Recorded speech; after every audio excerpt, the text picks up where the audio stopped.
Morning. I'm a few minutes late. I'm sorry.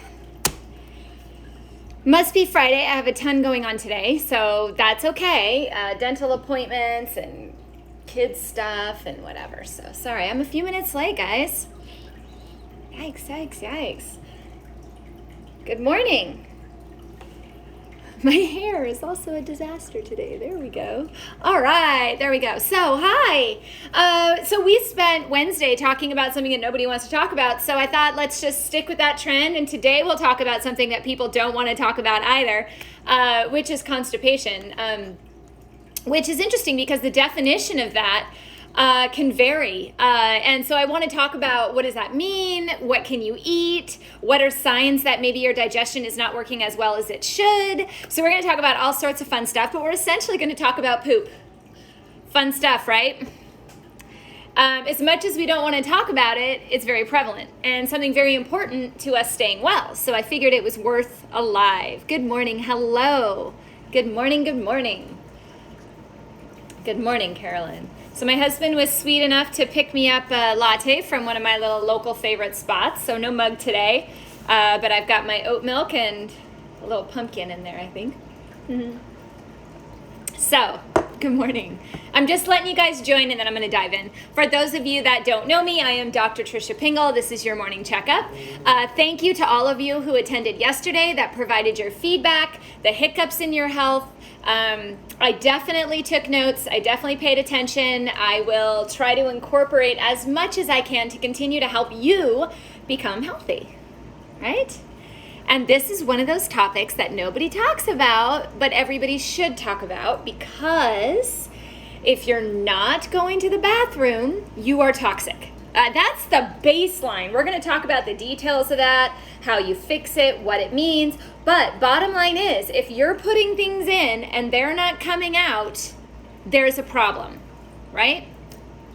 All right, so I see most of you are here this morning, so I'm going to go ahead and dive in. So as far as constipation, it's a kind of a tough word because it's defined by so many different things. But I mean, if you think about it, if you've gone a day and you haven't eliminated, or you're someone who doesn't eliminate regularly, it causes a lot of distress. Achiness in your stomach, you feel fat, it's just gassy, you don't feel right. It's an unpleasant feeling, right? Good morning. Everyone's just popping up over there. So we never want to talk about it, although some people never really experience it. It's very far and in between. Other people live their entire lives not going to the bathroom and are never actually made aware of it. Did you know that the definition by I think it's by the AMA, or like when you look at diagnosis protocols, the definition is constipation is when you have 3 or less bowel movements per week. Just think about that for a minute.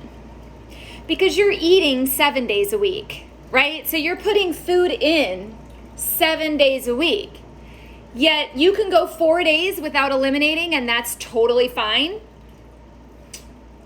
I don't know. I have kids. Any of you who have kids, if my infant didn't go to the bathroom every day, I was concerned, right? Food goes in, food comes out.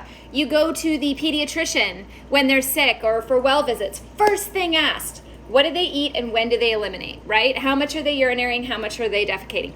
First question, okay? So why is it that once we get older than that, we don't have to poop as often? We're bigger, we eat more, right?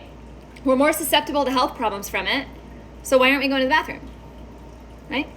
So I actually don't agree with that definition. If somebody comes to me and says that they're only going 3 days a week, that's a problem. 4 days a week, that's a problem. Now, granted, we all have situational constipation, right? We're on a trip, we're flying somewhere, maybe we're in a new hotel, we haven't had enough water while we were traveling, and maybe we miss a day. Or maybe for women during menstrual cycles, there's 1 day, 1 or 2 days where it's just more difficult. Okay, but it should resume. This should not be a regular thing. In my opinion, and people ask all the time, you should be pooping at least once a day if you're eating. If you're not eating, you won't poop, right? So this whole definition of not being diagnosed as constipated until you're only going 3 or less times per day causes a problem, because long term, this could go on for a long period of time. where you're going every third day, every fourth day, and that causes more problems down the line because it impacts the inflammation in the gut, it impacts the gut flora, it impacts nutritional absorption, right? Impacts weight gain, how you feel, mood, right? So if you're going years and years and years with that infrequent of a bowel movement, that's going to cause more health problems down the line. So I want to make you guys aware that functionally, a healthy body should go to the bathroom every day. If you didn't urinate all day, you'd get worried, right?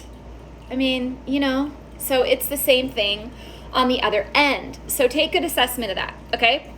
Now, there are varying levels of what it looks like, right? And is it harder or softer or whatnot? We're going to talk a little bit about that as well, because I know you guys love talking about poop, right? I am going to talk about the menstrual cycle. I see a question on that in relationship to constipation. Absolutely going to bear with me, okay? Okay, so keep in mind that if you're constipated, if you're not going to the bathroom every day, not only are you lowering your nutrition because you're not absorbing food well, you're increasing inflammation in the gut, you're increasing problems with prolapses, diverticulitis, any type of stretching of that colon, okay? So we're supposed to eat and eliminate. That's what we're built to do. So if you're not doing that, there's a problem, and we got to find it, right? And a lot of people think it's only in the gut. Those problems can come from so many other things: acne, hair loss, brain fog, autoimmune flare-ups, immune system dysfunction, hormone irregulation. These are all things that can happen from constipation, and there's tons more, okay? So this is not just a gut issue. Mood. Serotonin's made in the gut, right? If your gut is inflamed, it's pretty much a precursor to most of the major conditions that we have out there. So it's very important to pay attention to that, okay? Not to mention, if you're not going to the bathroom every day, you're not removing toxin. And anyone who lives in this world knows there's a ton of toxins in the air. There's a ton of toxins in our food, right? I have a point that meds can lead to constipation. Yep, we're going to talk about that too. Most commonly, constipating medication are opioids. And the pain epidemic here in America is pretty significant. The opioid epidemic is pretty significant. Not only is it putting a toxin in, but you're also not eliminating it, which makes you more toxic, right? So there's a lot of things to think about. Good morning, Carrie. Wanted once a day, and the doctor said I was full. Yeah, right? All right, so let's talk more about it. So what is normal? In my opinion, you should go every day on average. You might skip one here and there with extenuating circumstances, but you should be eliminating every day, okay? Now, the quality of that elimination can change based on diet, right? The number one thing that I see of why people are not going every day is poor hydration. Dehydration is probably the number one cause of constipation that I see as a doctor. Hands down. So reminder to all of you that are here every day, you guys already know, for the new people, half your body weight in ounces every day at minimum. Okay? So I have observed that while observing fasting through water only for 4 to 5 days, yeah, it's hard to get it back. So there's a lot of different components to helping us remove toxin, okay? Water, very important. Why? Because we pull water from the body into the colon in order to make it soft enough to pass. That's its job.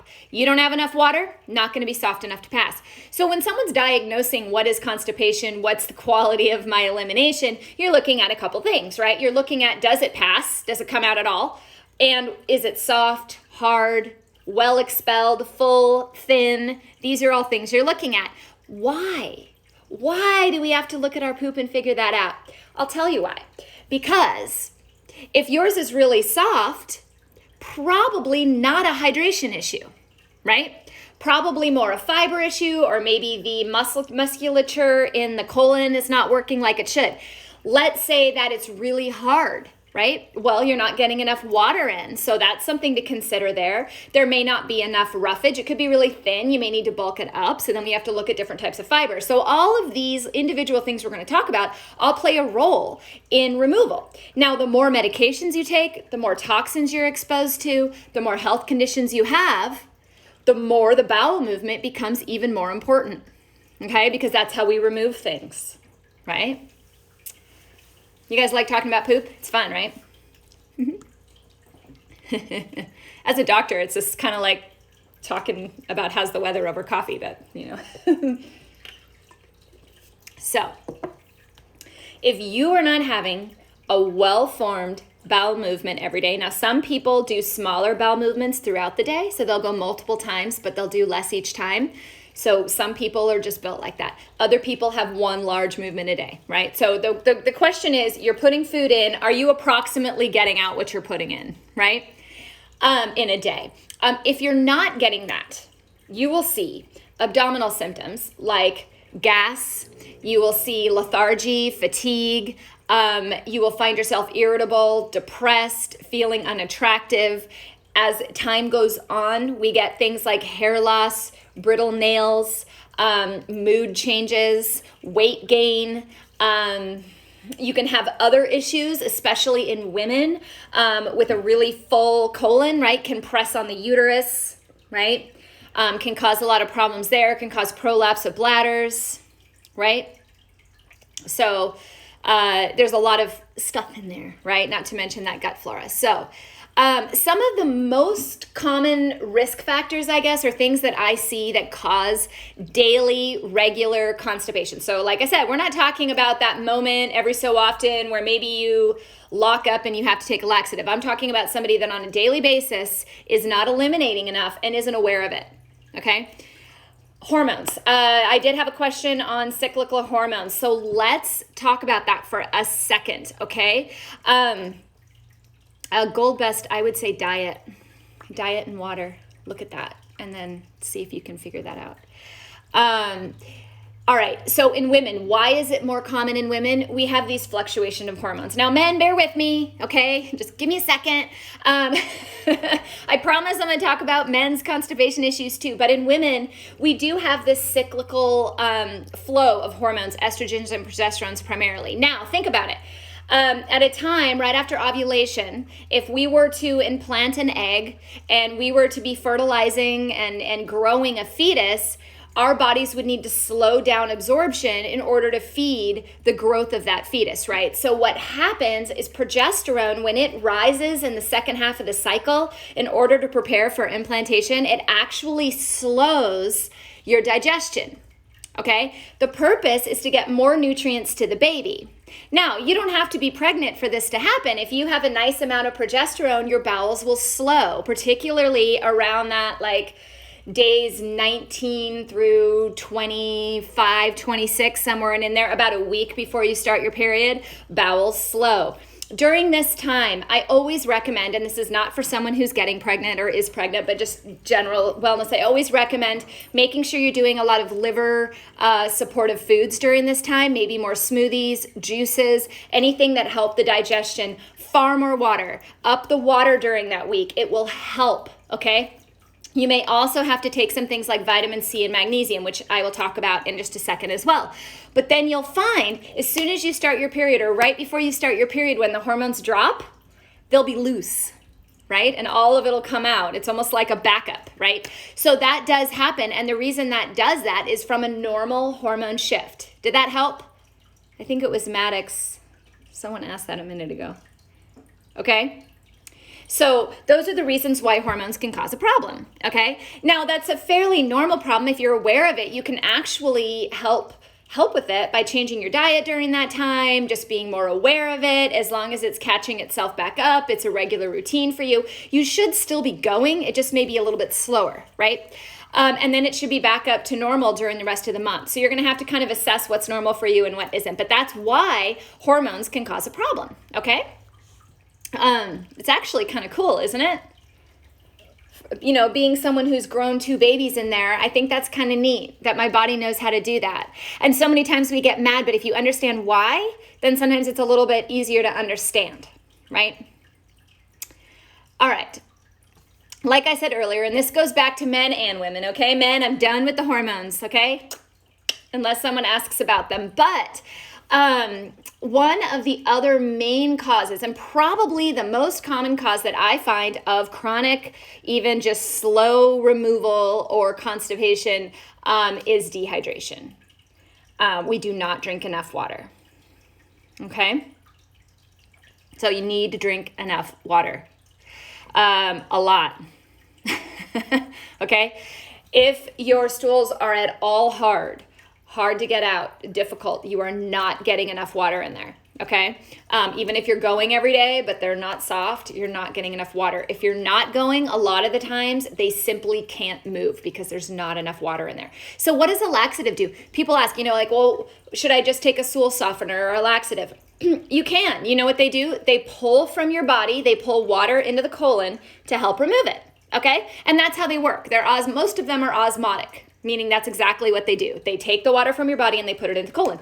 That is why all of those laxatives say that when you take them, you should drink 8 to 16 ounce glasses of water. Why? Because they need the water in order to work. So I've had people that say, well, I take laxatives and they just don't work. And I'm like, well, you're not drinking enough water, right? You're just dehydrating your cells at that point, and then you're making the situation worse, right? So you definitely have to drink water. There are natural agents that do that. That is vitamin C. Okay, vitamin C will pull water from your body into your colon and help it get softer. It is a stool softener. Anyone who has taken too much vitamin C has figured that out, right?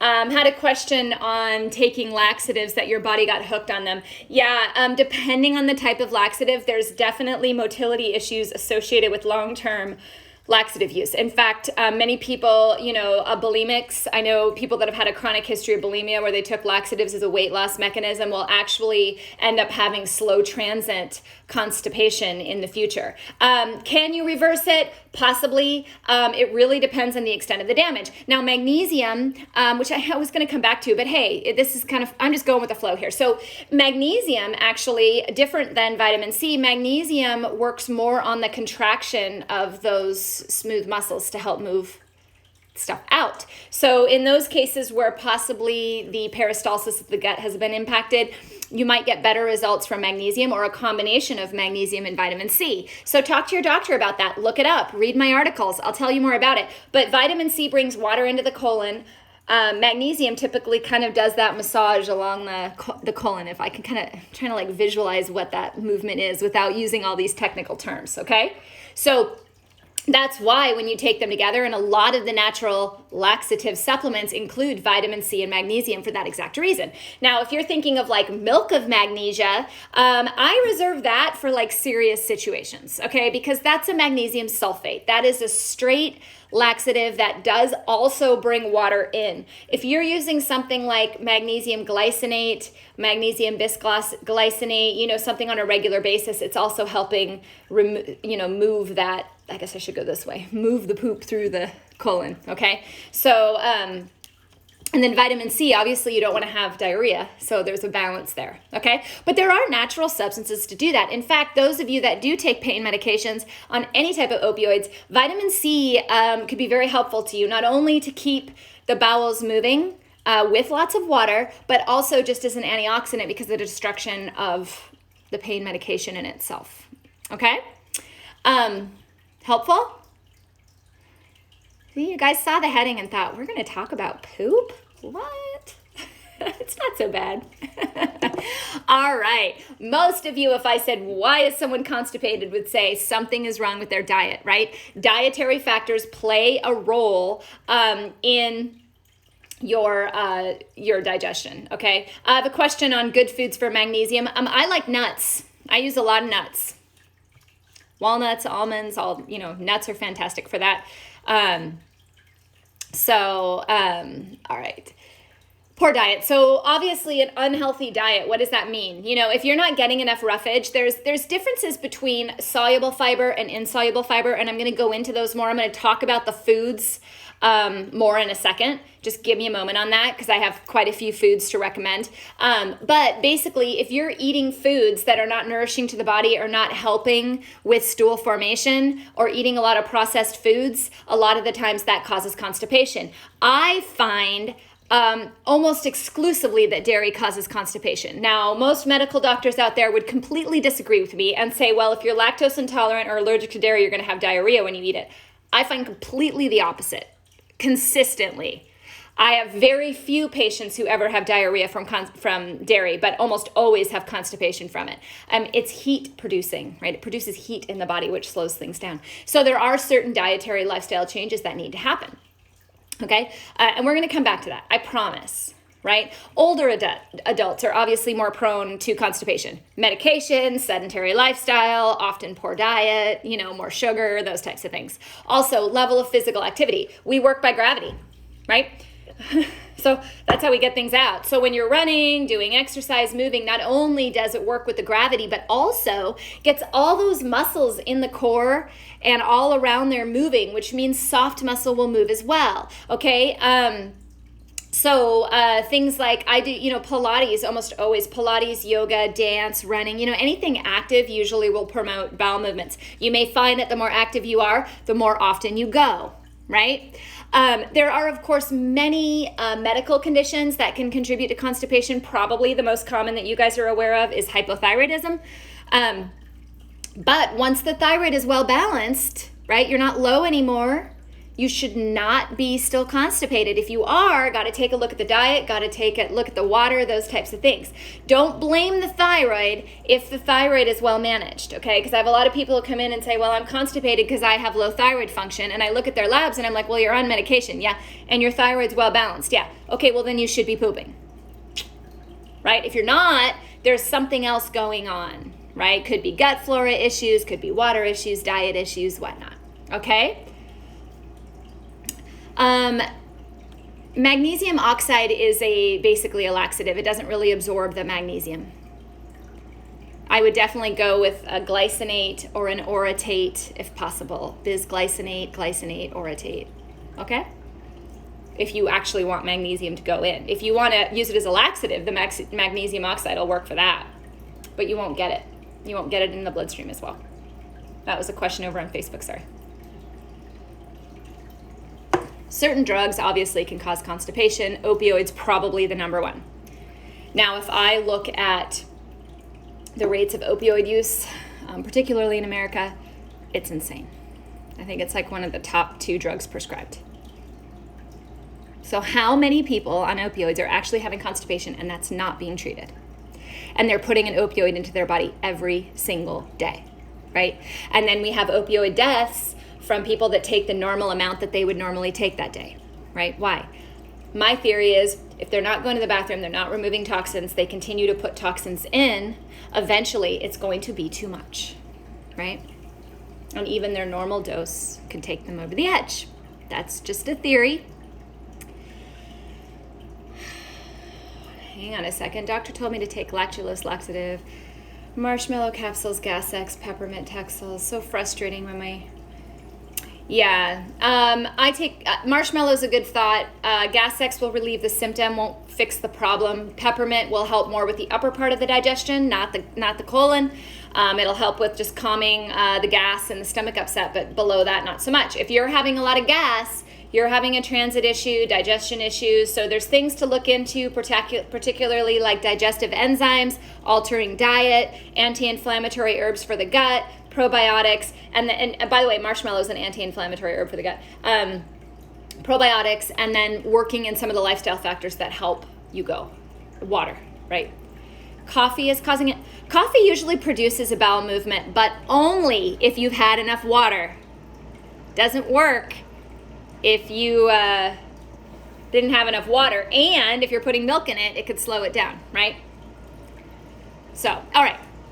I'm not going to go into signs of constipation. I think you guys know that. I've kind of said it a few different times. But just keep in mind a few things that maybe you don't think about. Hormone changes, like heavier menstrual cycles. Oh, shoot, I came back to hormones. Sorry, guys. Heavy menstrual cycles, painful menstrual cycles often have a lot to do with your digestion. I know that sounds crazy, but remember, they're all in the same spot. So if you're inflamed in one place, you very well could be inflamed in the other. Also, hair loss, fatigue, rashes, acne, so common with constipation. If you have acne, ask yourself if you're really eliminating, okay? Because if you're not, it's gonna come out through the skin. So that's why it goes with any rash. Name a rash, could be linked to constipation, okay? So keep that in mind. I'm coming to stress, absolutely. Anita's either new or knows exactly where I'm going to go, right? Stress absolutely contributes to constipation. Why, guys?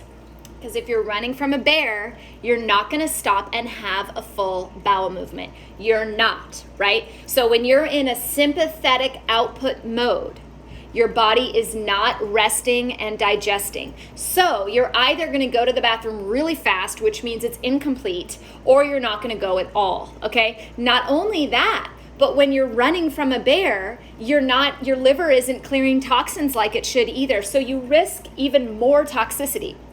Good morning. Well, you're new. Nice to see you, Anita. Nice to meet you. I talk about stress a lot. That's why that was kind of a joke. That is absolutely probably the underlying cause of most conditions, right, guys? So talk about it all the time. So those of you that are regular here are like, yes, stress. I got it, Dr. Pingle. Anita, stress, absolutely. So when you're running from that bear, you're not digesting your food well, you're not clearing your liver, you're not pooping, you're not doing anything effectively when it comes to your everyday maintenance, right? Us ladies out there that go get our hair, done every 6 weeks, or, we go and do all these different things for maintenance, right? But you're not maintaining your body on a daily basis if you're always under stress. So that is a huge cause of the majority of the constipation. You can kind of see that in an everyday application. Like, let's say that you wake up, real early, you're going on a trip. You normally wake up and go to the bathroom, but this morning you've got to get ready real quick, get to the airport, fly, go somewhere else, right? And then you go like a whole day without going to the bathroom, right? Because your brain is focused on what you need to do. You may find that on days where you have a big meeting or you have a lot going on, you don't go to the bathroom. Why? Because you're in a sympathetic, I'm going to run from a bear, I've got things on my mind moment. You're not going to stop and poop. You'll get eaten by the bear, right? Does that make sense, Anita? And welcome. Nice to have you. Yes, coffee can help with the bowel movement in the respect that it causes stimulation of the gut, to basically expel. But if you don't have enough water, it's not going to do much for you. So there is a hydration component to that as well. And some people just don't do well with coffee, right? So just keep that in mind. I'm not sitting here saying Dr. Pingle recommends everyone drink coffee. No, I do 1 a day, right?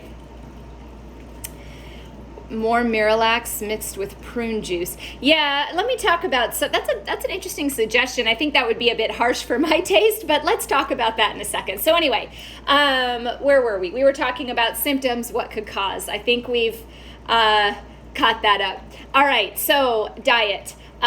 Something to keep in mind when it comes to diet. So let's just say that in general, you want to improve your diet to have better, more productive bowel movements, okay? Couple things to consider. Number 1, the 3 F's. Right? Nice to meet you. I see a lot of questions. I'm coming back to them. I don't want to lose my place too much. So 3 F's, fluid, fiber, and fruit. Now, I want to point out some of the trendy diets out there right now take a lot of that out, right? Keto, if you're doing like all meat, you're doing very little carbohydrate at all. You're really not allowed to have any fruits, right? You're going to find constipation pretty much every single time. So there's pros and cons to that diet, right? Because even if you lose weight, you're building up toxin, which ultimately helps you gain weight. So think about things like that, right? It's also very stressful on the body because you're putting your body into ketosis. I'm not a fan of anything that puts more stress on us. Even counting calories, guys, that's stressful, right? I try not to always ask my patients to do diet diaries for too long because it's stressful, right? Any more stress that we add to our body is just going to be a detriment. We are stressed enough as a nation. We are 100% stressed as a nation. Even if you weren't before, as of April or May, you are now, right? Your whole lives have been turned upside down, right? So staying hydrated and maintaining good fiber intake is very, very important. I tend to lead more towards plant-based diets for this reason. Why? Because plant-based diets, especially when you're 100% plant, allows you to get some of the, I do non-gluten grains like quinoa, brown rice, but it also allows you to get a lot more of the fiber-rich foods that have a lot of roughage. fruits, seeds, skins, stalks, nuts, veggies, right? Those are your insoluble fiber. Now, what's an insoluble fiber? Insoluble fiber means it doesn't break down. So you're not eating that for nutritional absorption. You're eating that for the purpose, the sole purpose is to have it absorbed by the bloodstream to bulk the stool. So to make the stool more productive. So you're not just having little bits of stool, you're having full stool. That's what insoluble fiber is for. That's why those things are so important. Now on the flip side, you've got the soluble fiber. Okay, now soluble fiber primarily comes from things like fruits, beans, oats, chia seeds. Those are some good examples of what I use in a plant-based diet. But what they do is they basically absorb water and form like a gel. If you've ever made a chia egg or chia pudding where you put chia seeds in and you add like almond milk to it, it becomes a gel, right? It's all gooey. It does that in order to soften the stools and make them easier to pass. So the insoluble fiber and the soluble fiber work together along with the water. That is why the 3 F's are so important. The other thing, for those of you out there with high cholesterol, high blood sugar, soluble fibers have been shown by research, and some even medications are based off it, to lower cholesterol and blood sugar. Okay? This is why plants are so important. Yet, what's recommended by our standard food pyramid for fiber? Bread, pasta, muffins, cereal. Doesn't make any sense, guys. I mean, yeah, it'll help clear the blood sugar, but then you're putting it right back in. So why aren't we using things like sweet potatoes, right? Why aren't we using things like apples, right? Lentils, flaxseed, fermented foods, Brussels sprouts, broccoli, beans, avocados, peaches, pears, pineapples, right? Papaya, almonds, walnuts. These are all things that give us fiber, that do not give the detrimental effect of sometimes spiking the insulin too much. So our food pyramid is a bit backwards, don't you think? Of course, that's what we were taught when we were little, right? So insoluble fiber, soluble fiber, hydration, right? And the 3 F's, were fluids, fiber, and fruit, right? Okay. Now, I'm not saying you can't eat meat. Okay, you can, but make sure you're eating a lot of vegetables and that you're rotating them, okay? Lots of veggies, lots of fruits, lots of seeds, lots of nuts. A lot of us think our vegetable at dinner should just be broccoli. No, it should be broccoli and Brussels sprouts and carrots and, load it up. Add some nuts to it. Add some pumpkin seeds to it, right? Okay?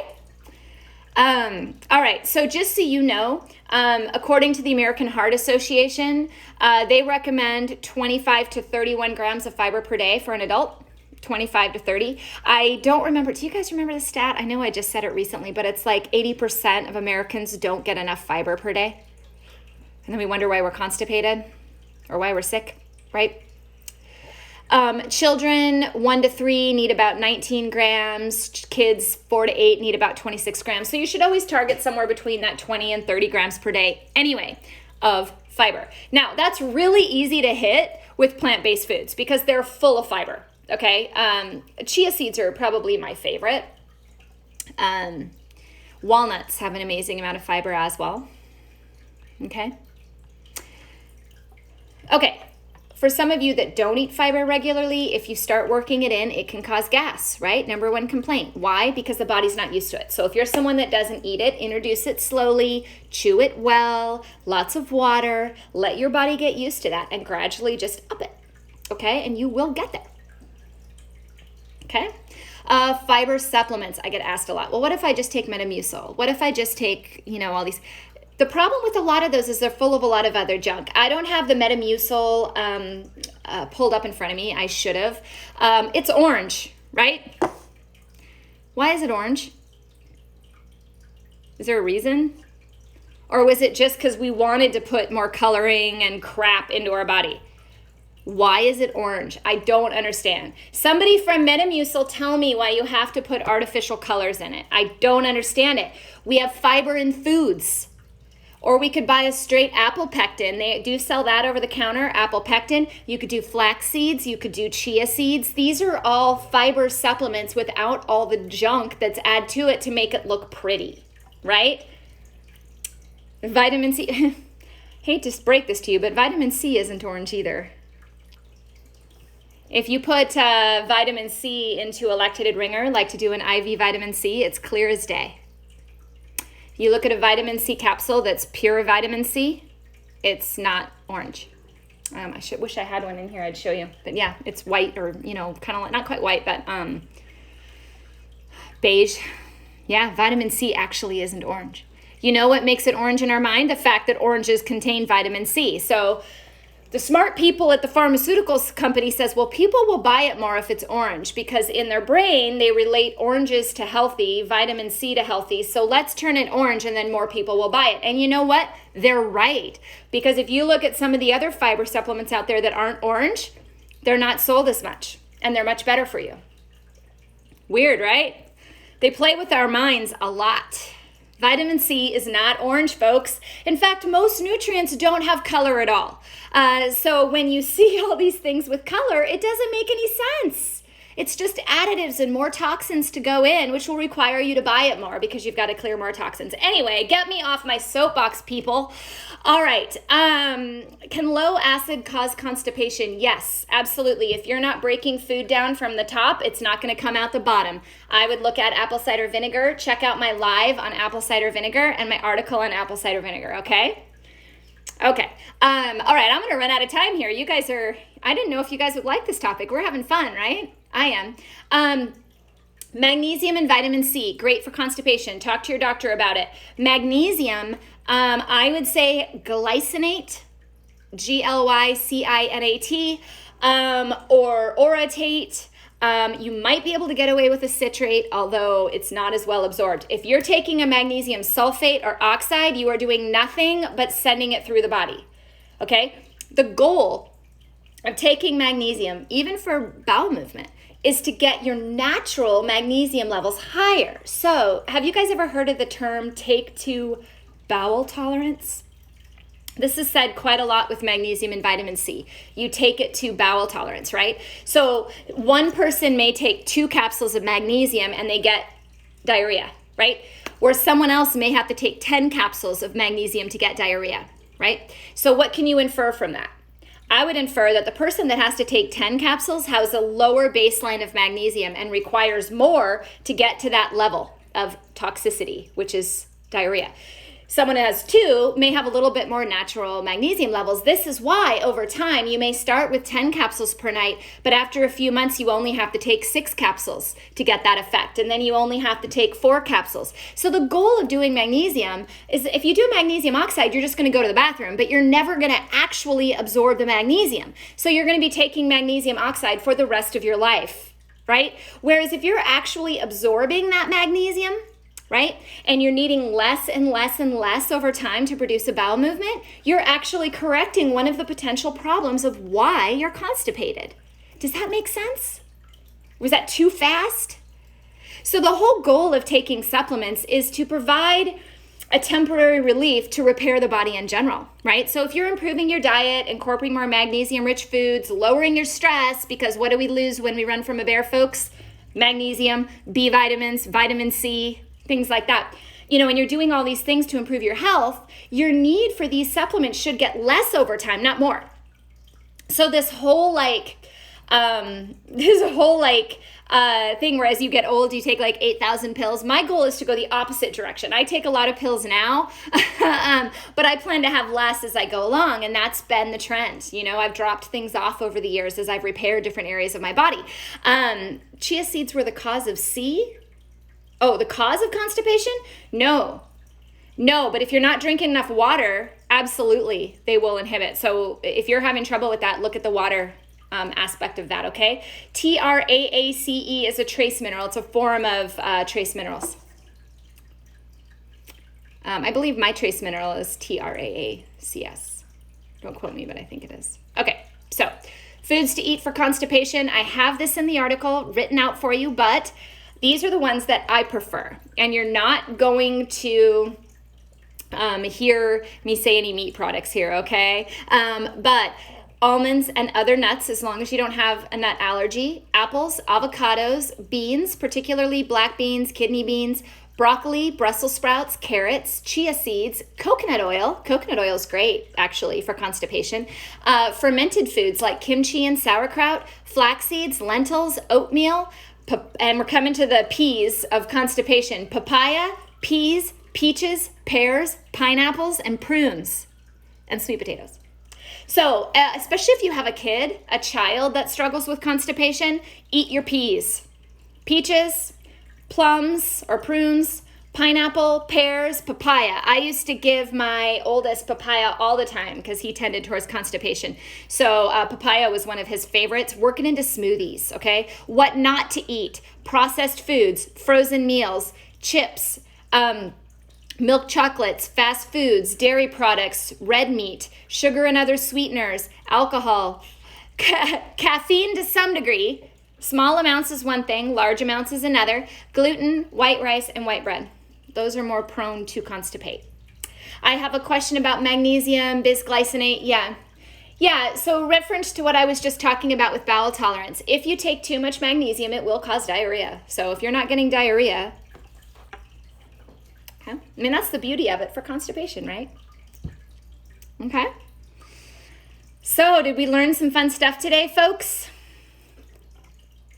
It's late. It's already 10 o'clock. This was fun. I had a great time talking about this, and it's one of those things that nobody wants to talk about. But I do wonder if more office visits and more doctors talked about this issue, would we have such a problem? So hopefully you learned something today. You learned something about a diet. You learned about what's normal, what's not normal, when you should go check with your doctor. If you are not having a bowel movement for the most part every single day, something's off. Could be stress, could be digestion, could be medications, could be water. How does alcohol add to the problem? Typically, most so by dehydration and bogging down the liver. So, if you're someone that has alcohol every so often and you're drinking plenty of water and you're otherwise fairly healthy, probably not causing a problem. You get people that drink a lot of alcohol, it's dehydrating, it bogs the liver down, the liver can't clear the toxins as easily, bile could be affected, things that contribute to bowel formation could be impacted. That's why. It's not just like, it's kind of like coffee. If you're having a small amount every day, probably it's not causing constipation, right? It's all about moderation. Okay? So I hope you guys had fun. It's the weekend. I'm out. I have so much to do today. It's insane. I do want to let you know, I have a sale for you. I have a special for you. For you guys that have been following my Total Health Turnaround program, which helps you learn how to eat, how to reduce stress, exercises, mind-body exercises. It's a 30-day program that is absolutely sustainable for life if you choose to do so. Normally, it's $250. For this weekend, starting right now, through Sunday, it's going to be $149. These flash sales don't happen very often, and they usually don't get less. So, our last flash sale, it was $99. Now it's I think our last one was $120. Now it's $149. So if you've been following this and you're looking for a deal, this is your weekend, okay? Because I'm not going to be routinely putting it down here. $149. TotalHealthTurnaround.com. Okay? Starts right now. Goes through Sunday. For those of you that are already in the program, you're following along, hey, I'm so happy for all of you. I can't wait to see the success stories. I can't wait to see people change their life, improve their diet, and learn more about things like constipation and what we should be doing normally. Okay? Hey, have a great day, guys. I will see you on Monday morning. Have a great weekend. Bye.